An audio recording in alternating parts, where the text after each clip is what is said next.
Ô, José Augusto, é um prazer enorme estar com você. Está nos vendo? Está nos ouvindo? Eu estou te vendo muito bem, você Que está muito maravilha, bem. que Está alegre, maravilha. satisfeito. Está me ouvindo bem? Bem, está tudo tranquilo. Zé, muito Opa, obrigado por aceitar o nosso convite. Hoje poxa, será um dia muito especial, né, com a sua experiência de consultor, de coach, de palestrante. Tivemos algumas e muitas, né, experiências ao longo desses é tempos de verdade, consultor, né, em é verdade. organizações comuns, fazendo trabalho diferentes, mais convergentes. Mas o que as pessoas não sabem, Zé, é que o seu livro, muitos não sabem, estão assistindo, é um verdadeiro recorde brasileiro em termos de tema. Deve estar pela 25ª edição do seu livro de negociação, não está não, Zé?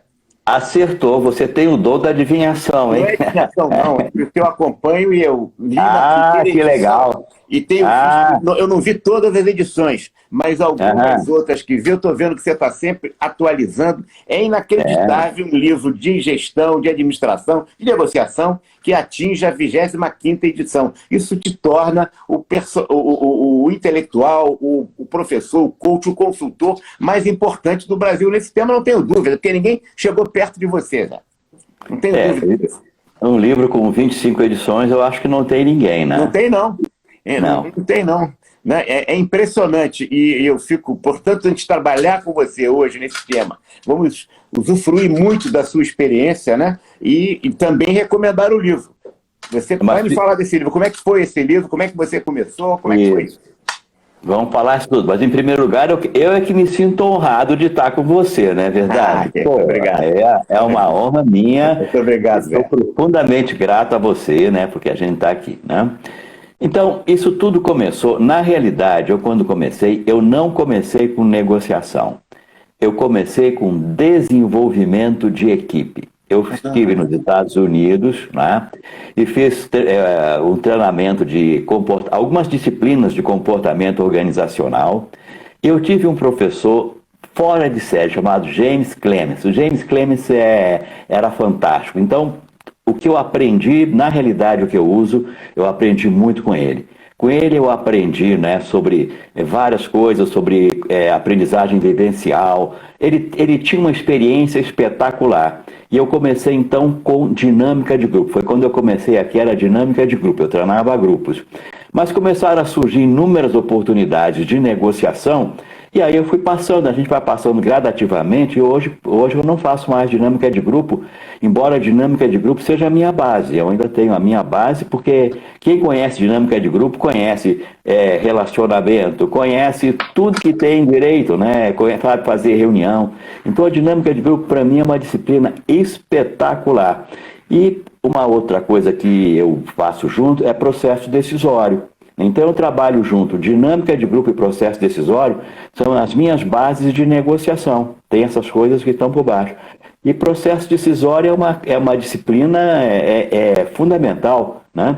A gente decide o tempo inteiro, toda a negociação importa em processo decisório, né?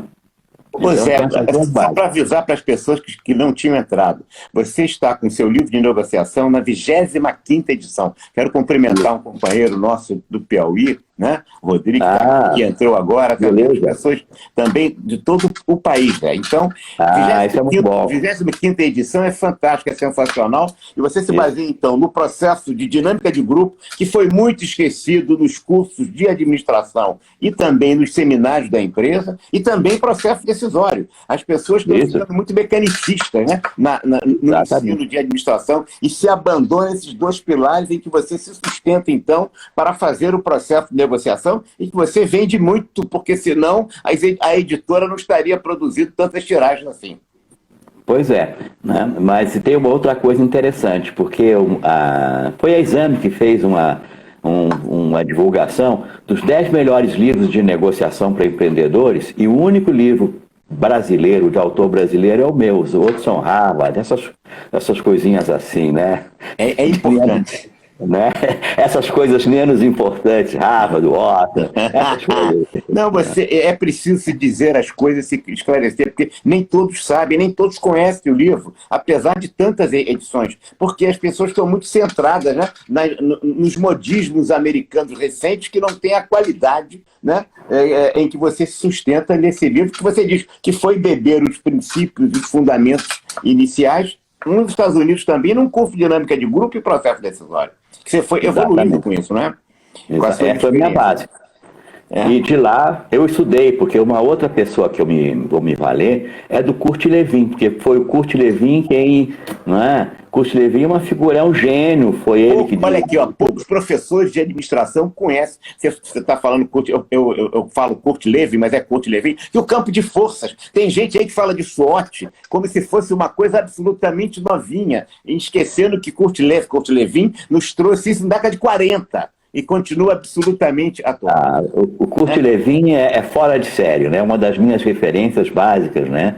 É exatamente. Então eu me oriento por ele. No fundo, toda negociação importa num campo de força, né? Então eu uso todos os processos de dinâmica de grupo, de processo decisório, mas só que eu apliquei em negociação. Mais ainda, eu juntei tudo isso com programação neurolinguística, que eu sou Master Practitioner em programação neurolinguística. Então eu tenho esse é o pilar. Dinâmica de grupo, processo decisório, programação neurolinguística. E você traduz esses conceitos, esses fundamentos, no seu livro de negociação. Isso explica o sucesso também. Com certeza. Mas aí entra uma outra coisa, porque eu tenho conceitos de negociação que praticamente você não encontra em lugar nenhum. Né? Porque eu digo o seguinte, você para ter sucesso, você tem que ter 3 competências. Número 1, você tem que ser bom individualmente. Mas tem situações que são complexas, em que uma pessoa só não dá conta do recado. Por exemplo, há uns tempos atrás eu fiz um treinamento para uma empresa do setor elétrico e o engenheiro estava numa situação complicada, ele não conseguia resolver e me pediu ajuda. Sim. Eu analisei e falei assim, olha, meu amigo, você vai ter problema aqui. Ele perguntou, mas por que eu vou ter problema? Porque você, engenheiro, você está vendo pela ótica técnica, o problema aqui é jurídico, né? Você tem um advogado? Não, então você tem que arranjar um advogado. Então, uma das coisas para o bom negociador é saber quais são todas as competências que ele precisa. Técnica, econômica, financeira, contábil. Ele tem um conjunto de competências para negociar bem. Por isso é que muitas vezes ele tem que negociar em equipe. Ah, bom. E aí tem que saber negociar em equipe. Se não sabe negociar em equipe, como é que vai negociar bem em situações complexas? Então, uma equipe bem preparada é poderosa. Agora, se junta umas pessoas para negociar, vai ser um desastre total. Então, tem que saber negociar em equipe, é fundamental. E agora, eu tenho uma outra competência, né?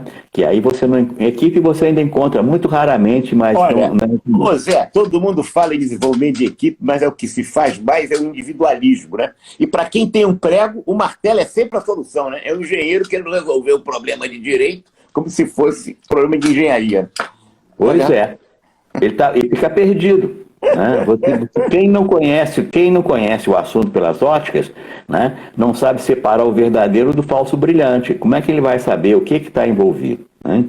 Então essa é a primeira, individual. Segunda, equipe. E aí é uma coisa que, né, eu agreguei a minha negociação, porque eu também trabalhei com consultoria organizacional. Eu sei. Né? Então, um dos primeiros treinamentos de consultoria organizacional aqui do Rio de Janeiro, que depois o nosso amigo Romano pegou a bandeira e seguiu, né, foi o meu treinamento de consultoria organizacional. Então, eu tenho a terceira competência, que é a competência organizacional de negociação. Se a negociação é complexa, você tem que ter um setor de inteligência estratégica para captar informação, uma série de coisas. Então, um dos diferenciais é, eu vejo a negociação pela ótica individual, de equipe e organizacional. Então isso é um diferencial. E organizacional não tem ninguém, mas eu fico impressionado, porque você tem que ter um setor de inteligência estratégica conforme for a complexidade da negociação. Né? Então isso são diferenciais que eu tenho, que estão no meu livro, Mais Programação Neurolinguística. Então é uma visão que eu chamo de holística, sistêmica, integral. Né? Maravilha. É um diferencial. Né? Maravilha. Ô Zé, como é que você, Zé Augusto, definiria hoje o que é negociação? Então, tem algumas definições, mas eu gosto de uma definição prática, simples e objetiva. O que é negociação? Negociação é o processo de alcançar objetivos através de um acordo. Então, tem 3 palavras-chave. Número 1, objetivo. Tudo na vida importa em objetivo, né? De uma maneira ou de outra. Claro. Objetivo é fundamental. Claro. E tem 3 tipos de objetivo. Objetivo acomodado, Quem espera pouco alcança pouco. Não adianta negociar bem se estabelecer um objetivo acomodado. Você Mas chama de acomodado que uma meta pequena, muito medíocre, pouca, medíocre, para chegar ao... isso. É a empresa que está pensando na pandemia, ou o conselho, ou o sindicato, ou uma instituição de classe, está pensando em chegar no final do exercício empatando despesa com receita. Porque quando ela pode superar em termos de receita, é isso? É muito é uma coisa medíocre. Meta medíocre.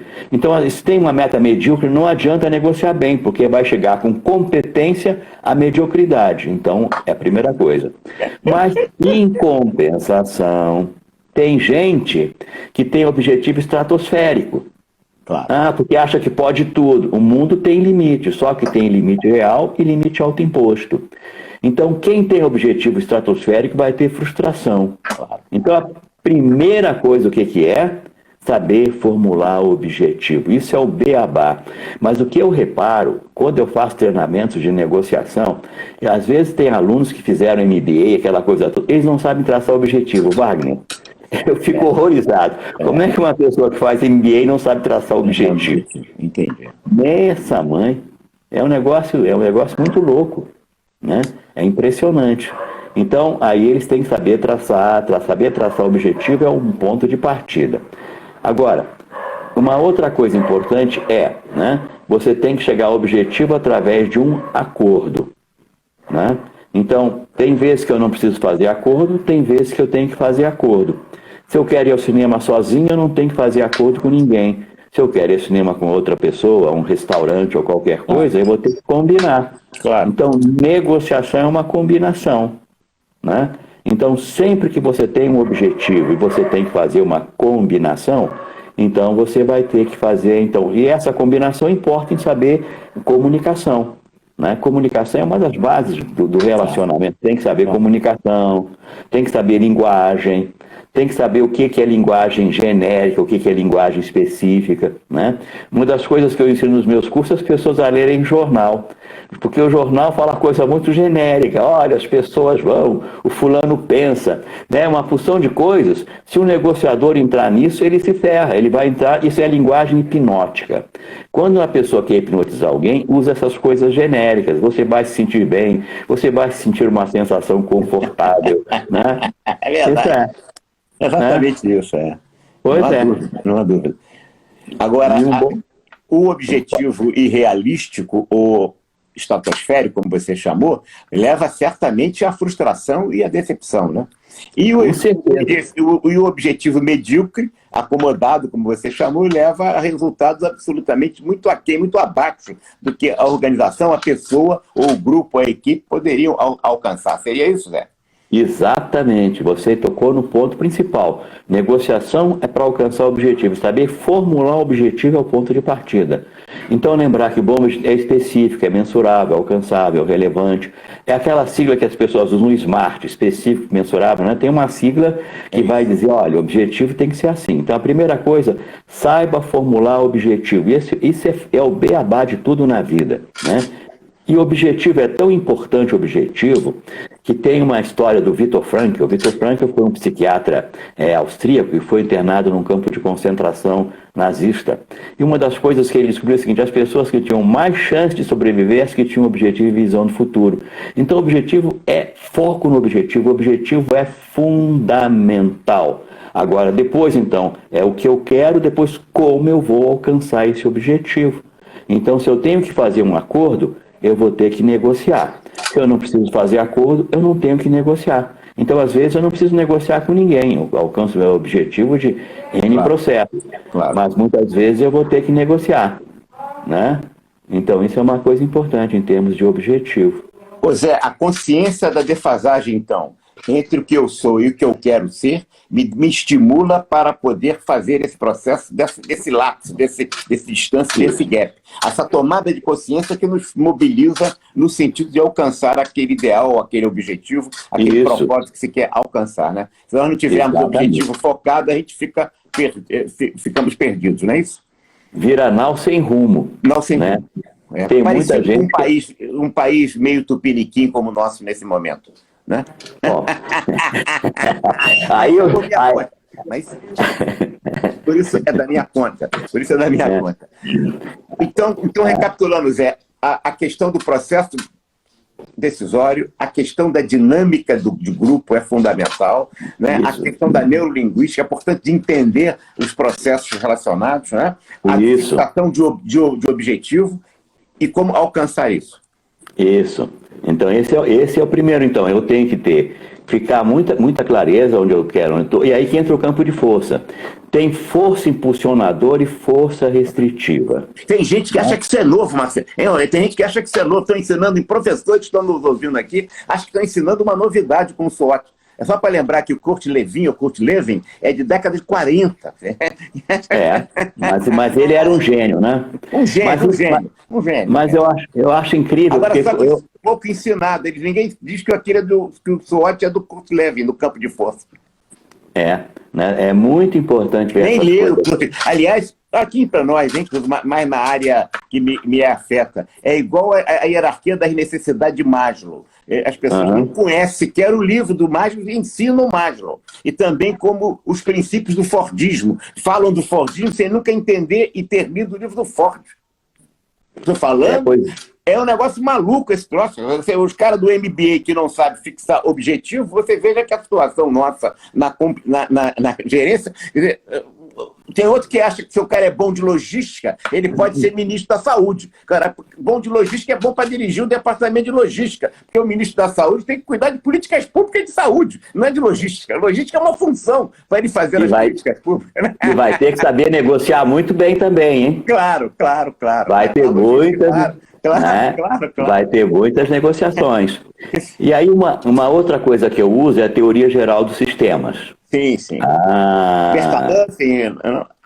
Isso, Bertalanffy é fora de série, né?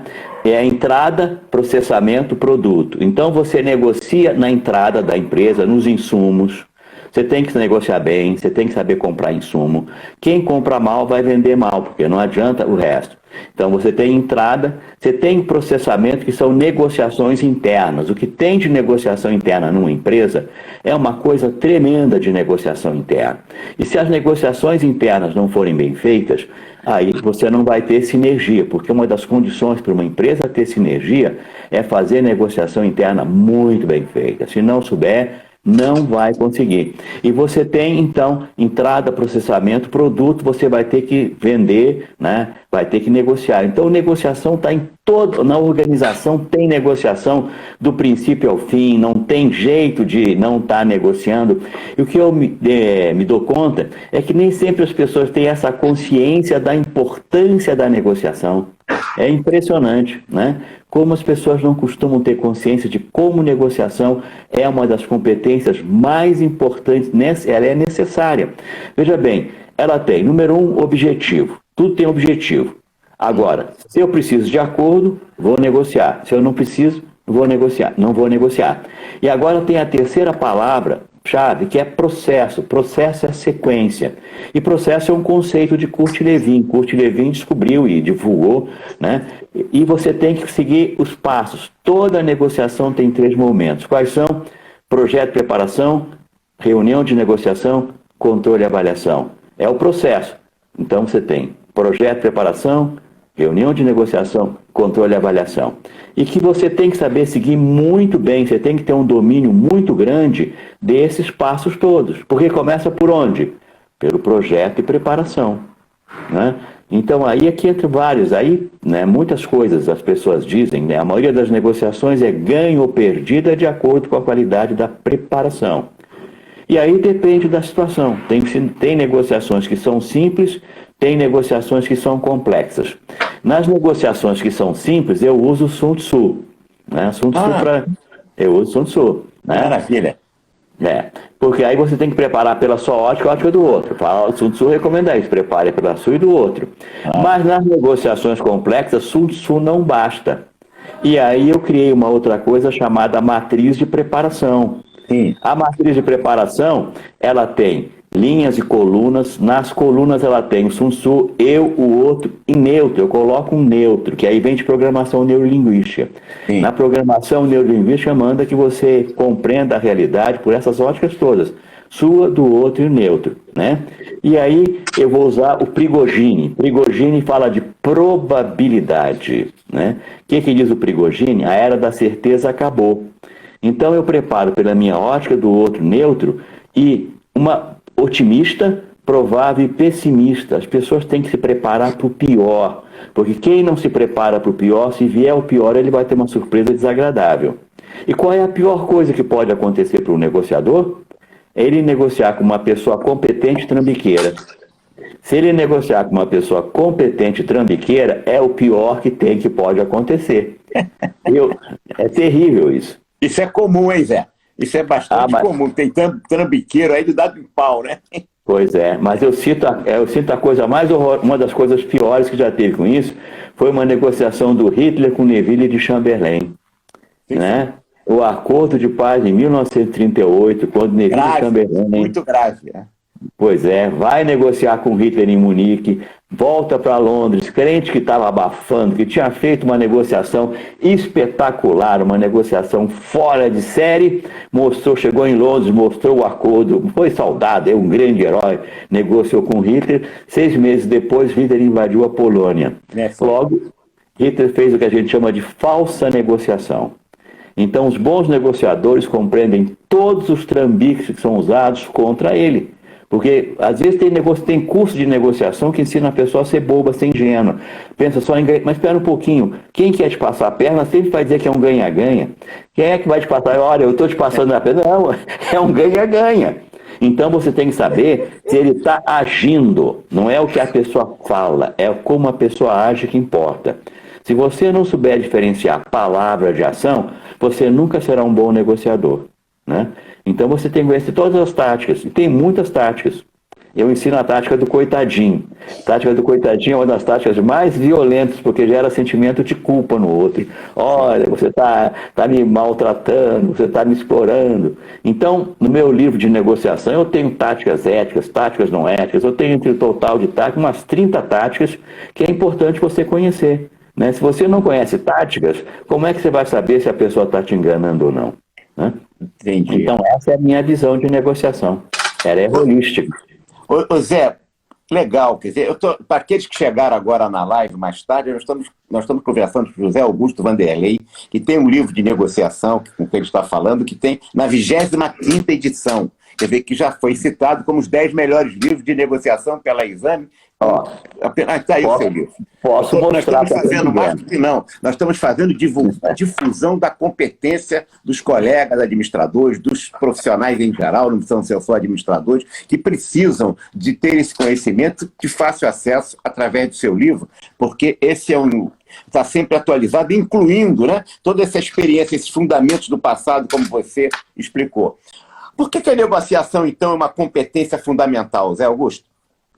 Então, porque você negocia para resolver conflito. Lembrar que o acordo de Camp David, que selou a paz entre o Egito e Israel, só foi possível por causa de uma negociação.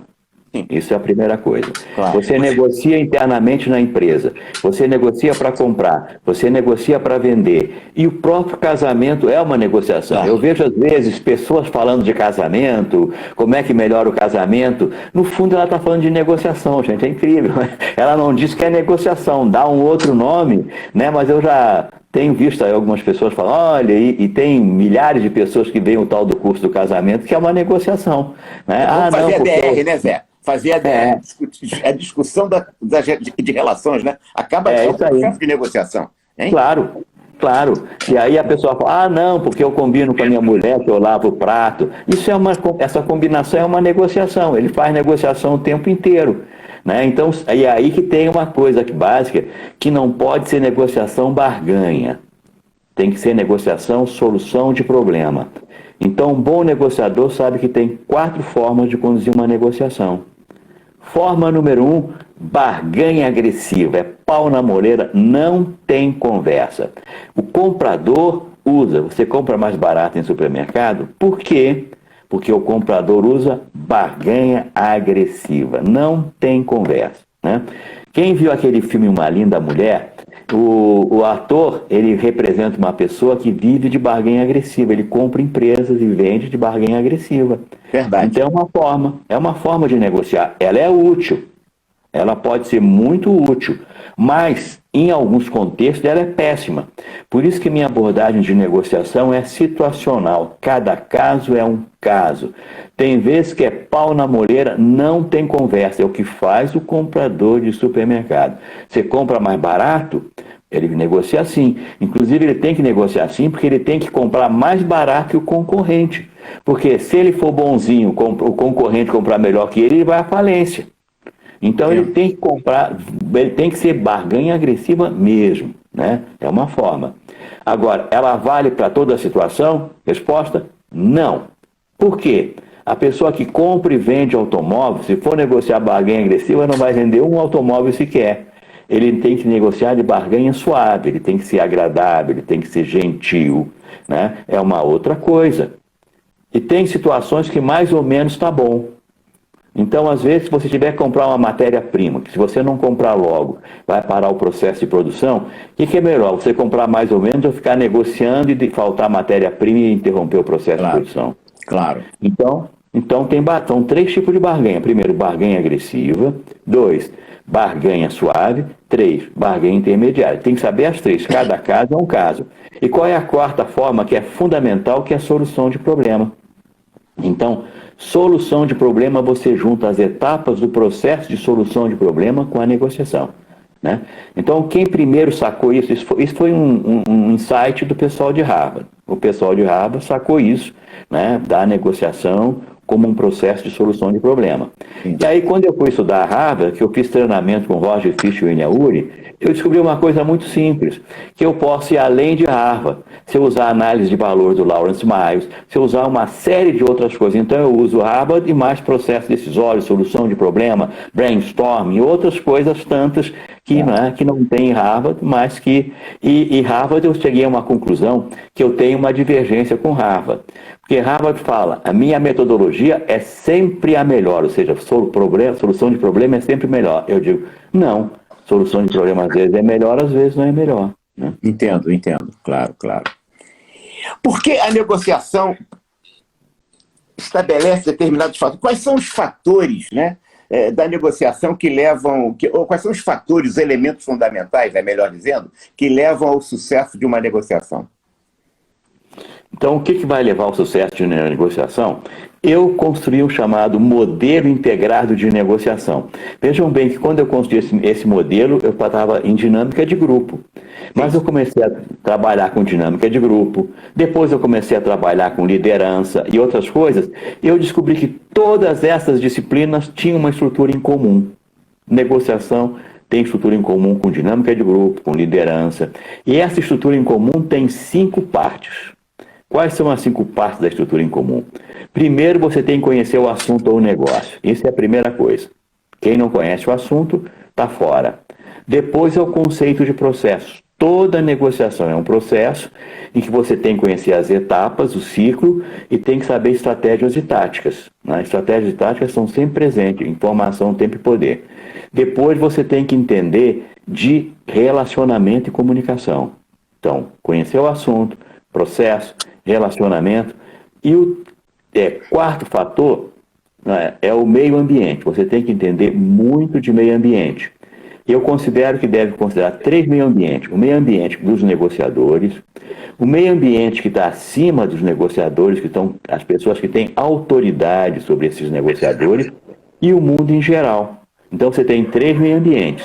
E qual é o quinto fator importante? Qual é? Poder pessoal. Poder pessoal. As pessoas têm que ter poder pessoal. O que significa isso exatamente, Zé? Poder pessoal. O poder pessoal é definido por algumas coisas, né? Uma dessas coisas é paixão por vencer. Todas as pessoas que tiveram sucesso em toda a vida têm paixão por vencer. Quem não tem paixão por vencer não vai sair da mediocridade, né? Aí o nome varia de paixão, né? O Albert Ellis, que é o criador da terapia do comportamento emotivo racional, ele fala em determinação implacável. Não está importando, fome de ser campeão. Então, o que o Albert Ellis diz? que essa paixão por vencer representa quase 70% da vitória de uma pessoa. O Martin Seligman chama de otimismo. Ele tem várias designações. O McClellan chama de sentido de autorrealização, né? Tem várias pessoas. Vários, mas é aquela determinação implacável, aquela pessoa que cai, leva 20 tombos, levanta, não fica reclamando da vida, porque tem gente que reclama de tudo, reclama do passado, reclama do futuro, reclama... Então, essas pessoas jamais serão boas negociadoras, né? Então, primeiro, paixão por vencer, que é uma coisa importantíssima. Uma outra coisa é a administração dos seus pensamentos. As pessoas não se dão conta que elas administram os pensamentos. E todo ser humano tem 3 tipos de pensamento. Quais são? Pensamento útil, pensamento fútil e pensamento tóxico. Não há como não tem. Todo mundo tem. Como seres humanos somos iguais, exatamente. Não tem. E logo você tem que ter uma competência para identificar os pensamentos tóxicos e sair dele. Não e alimentar. Os fúteis também. Os fúteis também. Os fúteis também. Você está nos dizendo, então, que a gente deve concentrar mais no tipo de pensamento útil, que nos leva para frente. Né? Isso. Não perder com os fúteis e muito menos com os tóxicos. O que seria cada deles? Explica para a gente, Zé. Por exemplo, né? O pensamento tóxico é aquele pensamento de você estar sempre criticando os outros, sempre maltratando, ou maltratando a si mesmo também, porque esse tóxico pode ser em relação aos outros. Tem muita gente que se maltrata incrivelmente. Né? É o sentido de negacionismo a si próprio, de que é incapaz, de que não vai conseguir, é uma visão mais derrotista diante da vida, é isso, Zé? Isso, bota para baixo, nunca vai dar certo, ele nunca vai conseguir, né? Então ele volta contra ele, mas tem gente que volta contra os outros. Sim, se envolver pelo ódio para alguém, tomou uma cacarecada de alguém e fica querendo ir às forras a vida toda como se isso fosse um objetivo e sem entender que a vida é isso mesmo. A gente dá um cacareco, toca para frente, vira a página. Claro. Hein? Exatamente, a vida é daqui para frente, né? Então, esses pensamentos é tóxico. Pensamento fútil é quando você pensa em bobagem que não tem nada a ver, né? Coisas assim irrelevantes, e a gente vê muito na internet coisas que não agregam valor, né? E os pensamentos, e você, para ter pensamento útil, você tem que saber o que é importante para você na sua vida. Então, na realidade, tudo começa você definindo o que é importante para mim na minha vida, o que eu quero. Só a partir daquilo que é importante para você na sua vida, você vai conseguir realmente saber o que é útil, o que é relevante e onde você tem que focar, né? E aí, então, você tem essa parte toda dele. E uma outra parte, então, isso tem a ver com a paixão com vencer, tem a ver com os pensamentos, né? E uma outra coisa é estado mental e emocional. Então, estado mental e emocional é um outro fator da maior relevância. Eu gosto muito de contar a história do Zinedine Zidane. Para mim, eu tenho algumas histórias que são exemplos. Ele ganhou ontem, não era o treinador do Real Madrid que ganhou ontem a Copa Europa? Ele pode ser, mas a história que eu considero dele foi a Copa do Mundo de 2006. Sei. Então conte aí. A Copa de 2006 foi uma história fantástica, né? Porque o Zidane tinha objetivo, tinha paixão por vencer e tinha competência, mas o que aconteceu? Ele foi provocado por um jogador italiano e ele perdeu o controle emocional e ele deu uma cabeçada. Foi. Então isso ele está toda vez que uma pessoa entra em estado mental fraco de recursos, ela pode ser competente, vai fazer besteira. E aí eu tenho que considerar os estados mentais. Quais são os estados mentais e emocionais fracos de recursos? Um é a agressão. A agressão né? Agora tem gente que tem um outro. Qual é o outro? Que eu chamo de voa. O que é voa? Vaidade, orgulho e arrogância, né? Então esse é um estado mental terrível. Vaidade, orgulho e arrogância. E olha, pessoas competentérrimas, quando entram nisso, fazem besteira. Por exemplo, Jaco Welch. Jaco Welch, para mim, é um modelo. Claro. Quando eu trabalho com liderança, Jaco Welch eu considero, para mim, né, top. Mas o Jaco Welch fez uma negociação que ele perdeu 1,2 bilhões de dólares. Foi uma cacetada, não é uma coisinha não, 1,2 bilhões de dólares. Então o que aconteceu? Né? Ele pelo menos teve a humildade de aprender, ele não negou, porque tem muita gente que quer culpar todo mundo, o culpado é o bispo, é o faxineiro, é o sei lá quem. Busca fora de si a culpa, né? Isso. Ele falou, não, eu errei, então eu vou aprender. né? E ele resolveu estudar. Ele descobriu que, em função do sucesso, ele tinha ficado vaidoso, orgulhoso e arrogante. Então, esse é um perigo que o pessoal que está de alto nível nas empresas corre. Todo o pessoal de alto nível nas empresas tem um problema exatamente de voa, vaidade, orgulho e arrogância. Então, aconteceu com Jaco Welch. O que ele descobriu? Ser autoconfiante é fundamental, mas a divisória, o que separa a autoconfiança da arrogância é uma linha mínima. Aqui você é autoconfiança, aqui você é arrogante. Se você é arrogante, vai cair. Não tem jeito. Vai começar a fazer besteira. O que ele fez? Em função da arrogância, ele não se preparou. Ele não fez uma boa preparação. E ele esqueceu de alguma coisa que já o Benjamin Franklin diz em 1750. Quem não leva a sério a preparação de algo, está se preparando para o fracasso. Benjamin Franklin, 1750. Então... Zé, você me lembra agora, com essas coisas da arrogância, dessa linha tênue entre a autoconfiança e a arrogância, você me lembra agora o padre Antônio Vieira, num dos seus sermões, em que ele diz assim, quer dizer, são três as cegueiras do homem, né? A cegueira da arrogância, exatamente isso, que o cara acha que já sabe tudo, né? Que está acima do bem e do mal. A cegueira da distração, porque ele está distraído, não vê as coisas, não vê o que é visível, o que não é visto por ele, porque está distraído. E a cegueira da paixão, que é o fanatismo, que é o dogma, que é acreditar como se aquela verdade fosse absoluta e só fosse única. Você está citando Benjamin Franklin, eu estou lembrando aqui o nosso padre Antônio Vieira nos Sermões da Montanha, que é realmente as três cegueiras.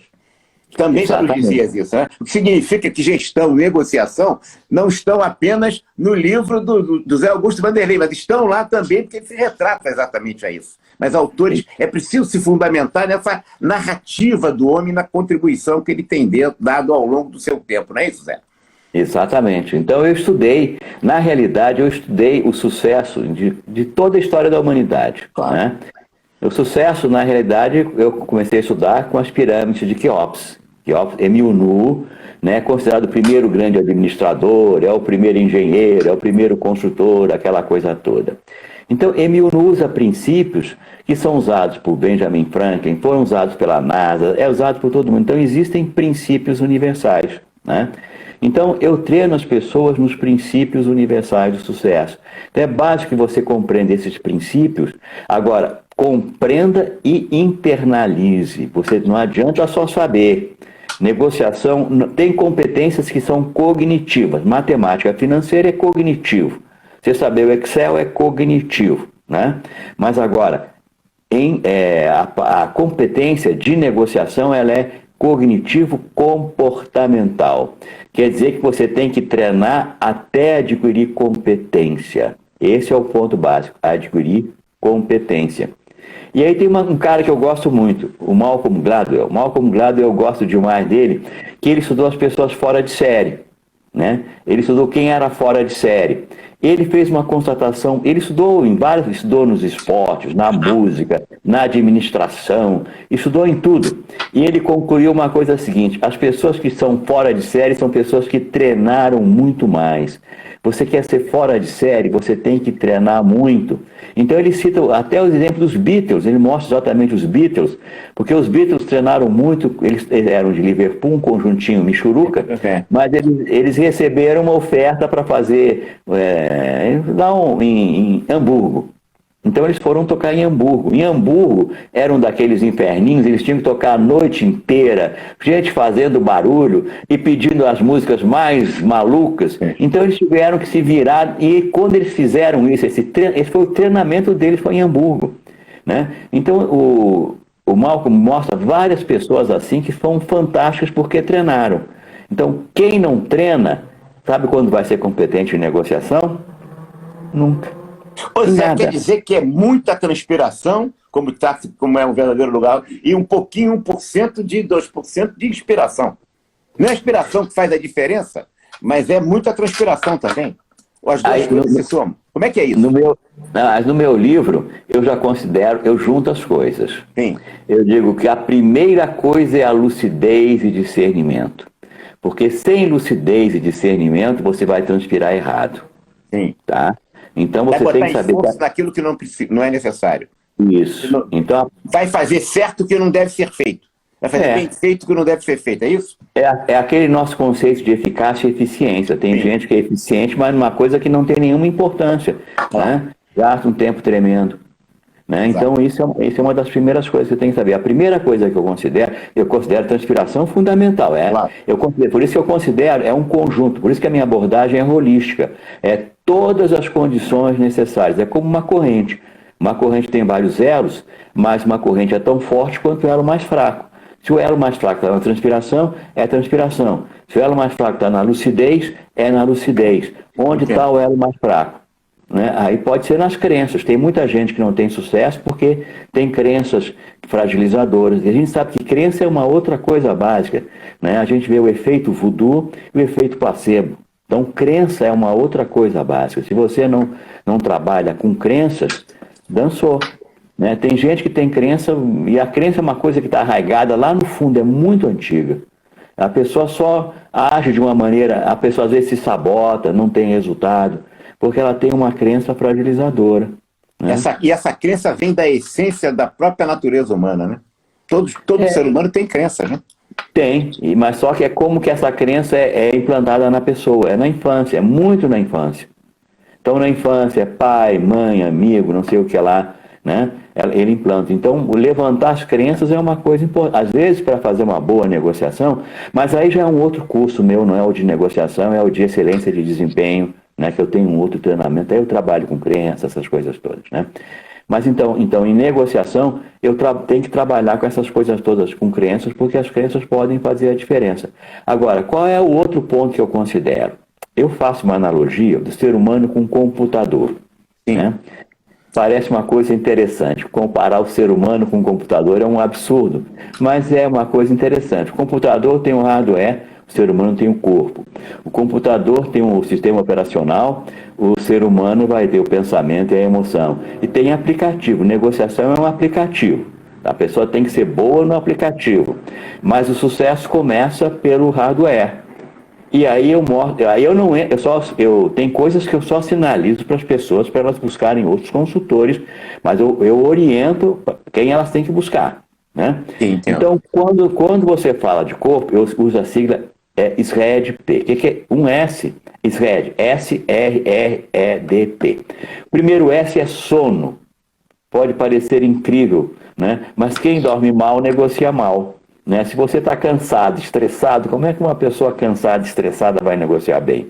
Não tem a menor condição. Então, o sucesso começa pelo sono. Durma bem. Né? E tem vários estudos que, né, essa coisa toda. Então, o primeiro é S, sono. O outro aí é o R. R é de respiração. Né? O seu cérebro se alimenta de glicose e oxigênio. Logo, você tem que aprender a respiração. Tem várias formas de respiração. Né? Quem sabe yoga conhece N formas de respiração. Respiração energizante, respiração para acalmar, né? Essa coisa toda. Né? O outro R é de relaxamento. A vida é muito tensa. Quem não sabe relaxar vai ficar estressado. Né? Então tem que aprender a relaxar. E aí tem várias técnicas, eu gosto muito de uma chamada treinamento autógeno, de um alemão chamado Schultz. Gosto muito de treinamento autógeno, que é a técnica que eu uso para mim. Né? Então, depois vem exercício, mas nunca exagere. Exercício, tá? Você diz, é atividade física. Física. Faça exercício, mas não exagere. Tá? Não exagere. Né? Porque às vezes as pessoas ficam tão empolgadas que exageram, passam do limite. Então teve um tempo atrás que escreveu um sujeito chamado Jim Fixx. Jim Fixx escreveu um livro sobre tudo sobre corrida, sucesso mundial, maior espetáculo, só que Jim Fixx morreu correndo, porque passou do limite. A regra é, amplie o limite, nunca ultrapasse o seu limite. Agora você tem que ampliar, vai ampliando. Agora, quem ultrapassa tem retrocesso. Né? Então exercícios e uma outra coisa é dieta. Saiba se alimentar. Né? Teve um filme chamado Super Size, que em termos de alimentação eu considero um espetáculo tal do Super Size. Né? Era a pessoa que só comia aquele negócio do McDonald's, o Coca-Cola com o sanduíche Super Size. Você está falando de mim. Pois é. O que aconteceu? Dos deuses. Pois é. Garoto, né? Como garoto, a Coca-Cola chegou quando a gente era criança. Você não, Zé, você é mais novo. A Coca-Cola chegou, quando chegou a Coca-Cola, a família era uma maravilha. Eu tomava uma inteira, pequenininho que eu era. Ah, meu Pois Deus. é. Todos nós começamos com Coca-Cola. Pô, exatamente, esse filme do Super Size, a pessoa se alimenta, engordou tremendamente e todos os indicadores sanguíneos ficaram comprometidos, triglicerídeo, colesterol, Claro. né? Então Claro. é a parte de dieta. Claro. E a última é o P, que é de postura. Né? Então está provado que certas posturas corporais energizam e certas posturas corporais fragilizam.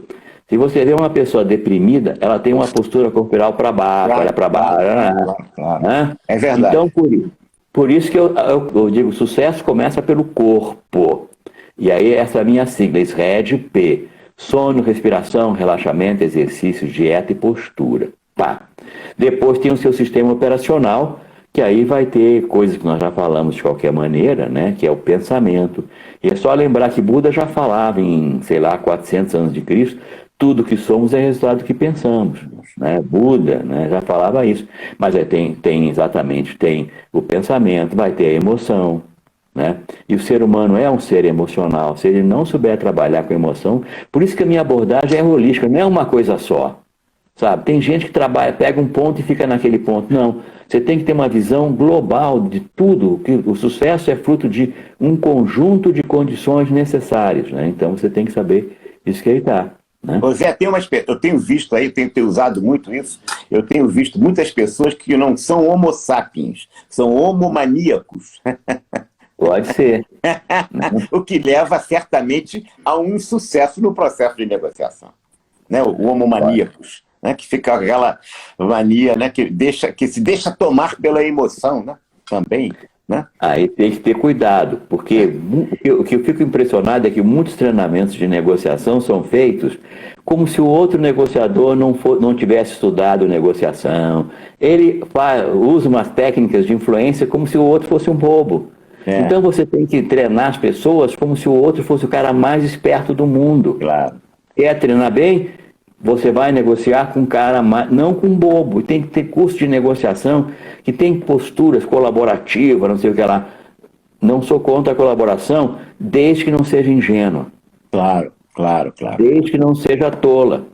Agora, para ela não ser ingênua, eu vou ter que entender de negociação, solução de problema. Eu vou ter que entender... Claro. Um país que negocia achando que há países amigos, não entende que num país não há amigos, há interesses. Portanto, se a gente começa a se vincular a determinadas políticas externas, como se houvesse nações amigas, a gente está realmente cometendo um equívoco. Isso é uma postura de relacionamento internacional também como de ingênuo. É ingênuo, é naive, né? É bobinha, e a gente vai dançar. Queremos o 5G. Como é que vai ser o 5G? É chinês ou americano? Como é que vai ser? Qual é o maior interesse do europeu? Quem é que tem o 5G? O que um país tem que dizer, não como amigo, mas como interesse do país, para a gente arrancar o nosso desenvolvimento? Isso vale para a pessoa e vale para a sociedade. Vale para o Brasil hoje. Com certeza. Né? Nós temos que saber analisar quais são os nossos interesses. Claro. Agora, sempre tem que saber, sempre lembra, o que as pessoas falam é o discurso, tem que ver o que está por baixo. Claro. Né? Assim como a gente lê o jornal e também na internet, nas mídias sociais, o que está, né, subscrito, o que está entre linhas, o que está por baixo. Isso. Né? Se você não souber ler por baixo, está lascado. E não Então aí que entra uma outra coisa importante. Quando uma pessoa fala, você tem que usar as palavras, a emoção e o comportamento. As palavras só dizem 7% do significado. Porque eu posso falar a mesma palavra dizendo diferente. Posso falar assim, foi você quem fez isso? Pergunta. Foi você quem fez isso? Acusação. Claro. Então as palavras só dizem 7%. Tá? Então você tem que ver, a pessoa pode estar falando uma coisa, no fundo pode nada daquilo. Né? Então a entonação vale 38%. Mas as pessoas falam mesmo pelo seu comportamento. É o comportamento que fala. E aí eu tenho que ver como a pessoa fala sem estar falando. Você está nos falando, então, no humor, né? Mas, em verdade, muitas vezes o texto escrito não tem senso de humor. Se o autor não for um Fernando Pessoa, não for aquele que escreve, que faz o texto, não for uma pessoa que tenha realmente o humor no seu discurso e no seu texto. Né? Mas o problema, quando a gente lê um texto desse, o problema é que ele nunca sabe a entonação do autor. Claro. Sabe? Como você não sabe a entonação do autor, 10 pessoas leem o mesmo texto, 10 pessoas têm interpretação diferente, porque eles veem entonação diferente do autor. Né? Então, por favor, pense na entonação do autor. Como você não sabe, e aí esse aqui é o problema. E às vezes as pessoas não entendem a questão de comportamento. Comportamento é que fala. Por exemplo, era um cara que jogava pôquer, ele jogava muito bem pôquer e de repente começou a perder. Né? Ficou intrigado, como é que aconteceu? Eu só ganhava, não tô vendo. Aí depois foi consultar um colega e falou assim, olha, nós descobrimos que você quando blefava subia uma veiazinha aqui do lado. Então veja bem, ele está no jogo, não subiu a veiazinha, tem jogo. Subiu a veiazinha, tem. E todo mundo tem uma veiazinha, Wagner. É verdade, é verdade. Agora, o problema é que a maioria das pessoas não. Saiu do som aqui, saiu do ar. Ele saiu do ar. Voltou. Deixa eu recusar. Voltou. Volta, Zé, porque você saiu do ar, por favor. Não, voltou. Né? Muito bem. Então, uma coisa muito importante agora, né, é reparar essas coisas, né? E uma vez eu tive uma aluna que era muito observadora e ela descobriu alguma coisa interessante, que o marido dela, quando mentia, ficava um pouquinho vesgo. Né? Maravilha essa! Não é? Maravilha, hein? Pois é, né? Então, isso acontece, a pessoa às vezes está né? Então, por isso é que você tem que ver os sinais não verbais. Então, lembrar, palavra 7%, a emoção 38%, mas as pessoas falam através de seu comportamento, muda a respiração, muda uma série de coisas, né? Por isso que eu digo, por isso que negociação é uma competência completa. Negociação você tem que entender do ser humano, você tem que entender de tudo, você tem que entender de inúmeras coisas para você poder negociar bem. Senão você não vai conseguir negociar bem. Por isso que eu digo, é uma competência fantástica, mas tem que entender de tudo. Tem que entender do ser humano, tem que entender de meio ambiente, tem que entender de hierarquia, tem que entender para entender negociação profundamente. Porque se você pegar só uma modalidade, só venda, às vezes, só compra, aí não é o caso de eu como professor, eu tenho que entender, eu ensino os alunos a maneira holística. Por isso eu falo, é holística, é sistêmica, entender o ser humano totalmente. E o meu livro Negociação Total tem essa abordagem holística, ele é holístico, né? Mas agora, depois... O nosso aplicativo Instagram, ele tem 1 hora. Nós estamos com 6 minutos. É pena. Acho que a gente vai ter que fazer outras lives, inclusive do seu outro livro, do seu outro seminário. Certamente. Não há dúvida disso. Mas eu vou aproveitar e vou fazer 2 perguntas numa só para você aproveitar nesses 6 minutos. Quais são as formas de se conduzir uma negociação e como desenvolver a competência de negociação? A competência de negociação... vou dizer como eu ensino para ter competência. Como é que é a minha aula? Número 1, eu ensino os conceitos. Primeiro, eu ensino os conceitos, coisas que eu estudei de N negociadores, Harvard, Wharton, Gavin Kennedy, Roger Downson, uma opção de gente. Eu estudei inúmeros conceitos, então eu dou os conceitos organizado, porque eu parto do princípio, conhecimento organizado é poder. Né? Conhecimento bagunçado é fragilidade. Então, eu organizo os conhecimentos em primeiro lugar. Né? Depois eu dou exercícios para as pessoas. Eles vão ter exercícios e depois eles vão me dizer como eles vão aplicar no dia a dia. E aí eu deixo disponível para eles, eles podem, se qualquer dúvida que eles tenham no dia a dia, eles podem me consultar. Né? Então, isso é uma coisa importante para as pessoas. Eles têm que treinar. Se não treinarem, não vão conseguir, né, chegar. Agora, você tinha me feito uma outra pergunta, qual seria? Como desenvolver essa competência de negociação e quais são as formas de conduzir uma negociação? Então, as formas de conduzir, você tem que entender, então, das 4 formas. A gente já tinha, de certa maneira, falado, né? Das 4 formas. Uma recapitulação, né? Porque acho que esse ponto é central, né? Eu acho também, eu acho que é um ponto central, né? Você tem que saber que um tipo de negociação é barganha agressiva, é pau na moleira, não tem conversa. Inclusive em Nova York tem um negócio que eles chamam de compra agressiva de empresas, Esse lugar é uma baixaria do cão. O cara que sai melhor é o cara que faz mais baixaria. É um Olha, negócio veja não. bem, o single day chinês está dando um banho no Black Friday. Banho. Aham. Como é que pode isso? Uhum. Está dando um banho. Quer dizer, é uma competição agressiva. Né? Pois é. Não é verdade? Aí a China, nós vamos ter que estudar a China, porque a China tem uma certa sabedoria, né? O Claro. Sun Tzu. São 3.000 anos, né? São 3.000 anos. As pessoas pensam que esse país tem 300 anos. Né? Mas só que depois que a gente entende os princípios, a gente pega, né? O que eu fiz? Eu peguei os princípios de todo mundo. Então, né, o que eu tenho, eu sei que, por exemplo, que na China, no Japão, onde vão, eles têm que tomar decisão. Eles Claro, decidem. claro. Não tem como não decidir. Agora, eles têm que saber avaliar. Né? E aí entra uma outra coisa de avaliação. Eles têm que saber perceber. A percepção é a chave do comportamento. E você tem que saber o que é uma alucinação negativa, o que é uma alucinação positiva. O que é alucinação negativa? Você já procurou alguma coisa? Procurou e não encontrou, de repente estava na sua frente? A alucinação negativa. E a alucinação positiva é quando tem miragem, acredita em coisas que não vão alcançar. Né? Por isso que nos meus treinamentos de negociação, quando é uma negociação que as pessoas têm que treinar para negociação complexa, então eu ensino um negócio chamado, né? Eles vão ter que ter uma pessoa que vai detonar eu faço muito a pessoa que vai detonar a preparação. Sim. Então preparou, agora que você preparou, eu vou chamar o camarada que vai detonar. Se ele conseguir detonar é porque não está boa, né? Se ele não conseguir é porque está boa. Então eu chamo uma pessoa, faz parte do meu treinamento, quando eu treino negociação pesada, não é qualquer negociação. Claro. Você não vai fazer isso com negociação simples. Então você chama uma pessoa para detonar, né? Então se esse detonador conseguir detonar, não tem que continuar preparando. Se ele não conseguir, ok, tá boa. Né? Então você tem que entender que existe uma forma de negociação, que é uma negociação barra pesada. Tem a negociação que é da sedução e encantamento. Né? Tem que ter muito cuidado. Né? O hacker Kevin Mitnick, ele tem um livro chamado A Arte de Enganar, e ele recomenda, se você vê uma pessoa muito encantadora, sai de baixo, sai embora. Maravilha, cuidado, né?